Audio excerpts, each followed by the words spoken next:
The Rat Race Explained – Life's Financial Trap. The rat race starts sometime after you're done with college. You get your first job, which pays decently enough to allow you to buy your college dreams. For some, the first dream would have been to get a 72-inch plasma TV, or a 152-inch one if you're a big dreamer. So you buy your TV. Next dream on the list might be a car. So you get yourself a functional car as you wait to buy the car of your dreams. At work, you grind harder, get a promotion and a salary raise. This means that you can now afford to move to a slightly more expensive and fancier house, so you do. On and on it goes, having a dream, working hard, fulfilling the dream, then moving on to the next big dream. Wikipedia defines the rat race as an endless, self-defeating or pointless pursuit. It is usually comprised of a lot of competitiveness and comparison. The competition to get ahead of others at the workplace or in business is usually endless. When you get to defeat your peers and get out of the cubicle, your peers change. You and your new peers, who own offices like you now do, all strive to get the corner office. You win again and get the corner office. The stakes are then raised and you look at the floor above you. This competition goes on all the way to the top floor where the board sits. This journey of competition with no particular end in sight is the rat race. To help us get some perspective, I'd like you to meet Steve and Angela. Steve and Angela were in the same class in college. Both of them loved playing around with numbers ever since they were kids, so it came as no surprise when they found themselves in the same business class. College was a mixture of hard partying during the weekends and a couple all-nighters when the schoolwork piled up. Neither of them worked particularly hard in class, but they kept up with their schoolwork and managed to get decent grades. A couple of evenings a month, Angela, Steve, and some of their other friends would meet up and play Scrabble while having heated political discussions. These nights were tremendously enjoyed by each of them and were usually the highlight of their months. Fast forward, they graduate college, get decent jobs, and without realizing it, slowly creep into the rat race. Of course, as most college friends do, they promise to always keep in touch with each other, which they did by having monthly Scrabble games. For a while, they would meet up at least once a month, play a few games, and share fond memories of their college days. But after a few months, Chris stopped coming because his girlfriend got pregnant. Due to the coming baby, Chris had to work overtime to make more money in order to cater for the expected increased expenditure. Children aren't cheap. Also, Julie got promoted and had to move to another city. Soon after, Steve got a girlfriend, and after a year of dating, he proposed to his girlfriend and got married. At work, he put in quite a bit of consistent effort, which resulted in a promotion. Steven used to own an old beaten-up Toyota Corolla, and since he couldn't drive around in a beaten-up second-hand car with the new department head title at work, he got a new car and sold the old one. His wife got pregnant, and they had to move to a bigger house in preparation for the little one. The monthly Scrabble game was long forgotten, as he was now playing in the game of life.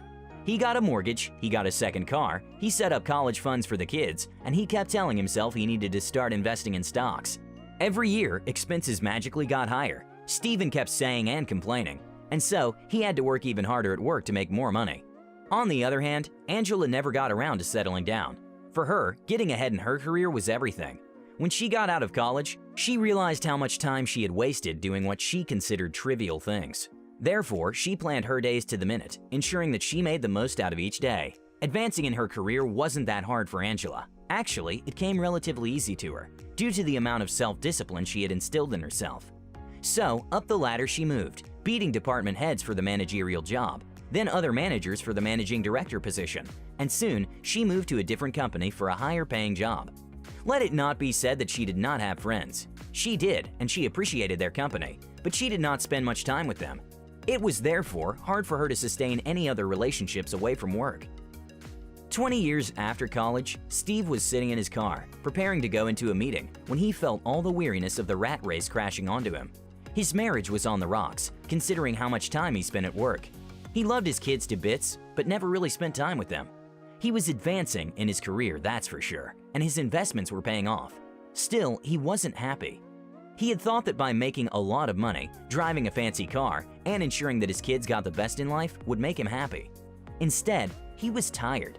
Tired of trying to get ahead with no end in sight. Tired of doing the same repetitive job over and over again. He just wanted to be back in their small college room, getting wasted, playing Scrabble and trashing Play-Doh. In that car, at that moment, Steve called his Scrabble squad and planned for a meetup. A good number promised to show up, including Julie, Angela, and Chris. Only Angela showed up. That night, their discussion was the rat race. Were they happy now that they had achieved almost everything they thought they would by the time they left college? Could they see an end in sight? Was it pointless? Steve was frustrated. He felt that there was a better way to do this than to go through the monotony of their current life. Angela was mostly resigned. She didn't know a different way of going about life that didn't involve her power suits.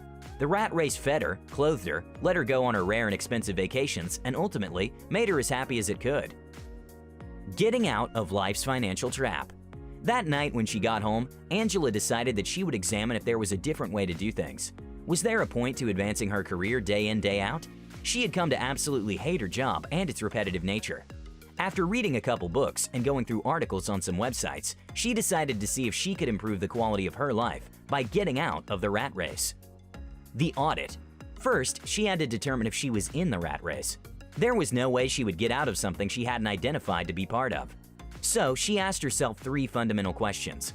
Is there an end in sight? No. Her advancement in her career was a continuous and lifelong process. Was her career and life in general characterized by competition? Tremendously. It was the only way she could get ahead. Was it characterized by comparison?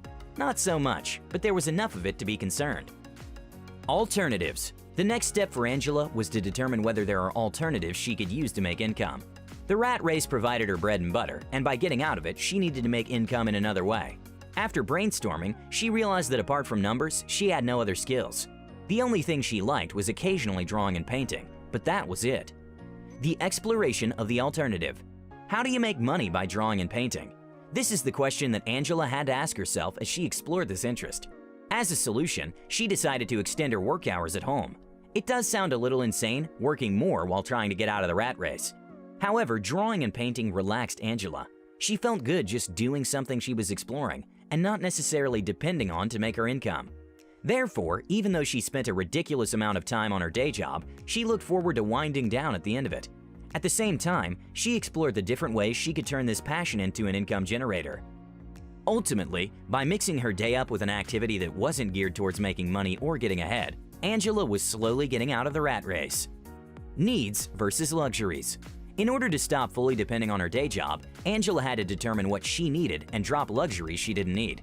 Her vacations had to be of a reasonable cost, her clothes functional, and she didn't particularly need a chauffeur when she could drive. By cutting down on these luxuries and concentrating on her needs, her income need lowered, hence making it easy for her to ultimately leave her job. Steve could not get out of the rat race. His fears of the loss of income, his competitive nature, and his need to be like his peers worked against him. Maybe, he told himself, he would retire to a small fishing village on some coast and be happy once he was done with it all. On the other hand, Angela bid her time, changing small aspects of her life and knowing that happiness is not a future goal. It is to be achieved now. Fast forward 2 years later, Angela leveraged her corporate contacts and started her own design studio and school, which she runs and manages. She isn't profitable quite yet, but in a few months, she's projecting to become profitable. By that time, she will either have the choice to either run the business or hire someone else to run it for her. Essentially, Angela would have escaped the rat race and can finally start living life on her own terms. This is just a simple example of what a lot of people face in the world today. Most people will unfortunately have to slave away most of their prime years working for a paycheck. But you don't necessarily have to follow this path. Thanks to the internet, every day, more and more people are starting online businesses in the form of e-commerce stores, blogs, social media influencers, affiliate marketers, and the list goes on and on. It's time to take your financial future into your own hands. Thank you guys so much for watching. Please like, subscribe, comment, and if you like this video, please do share it. With that said, I will see you in the next one.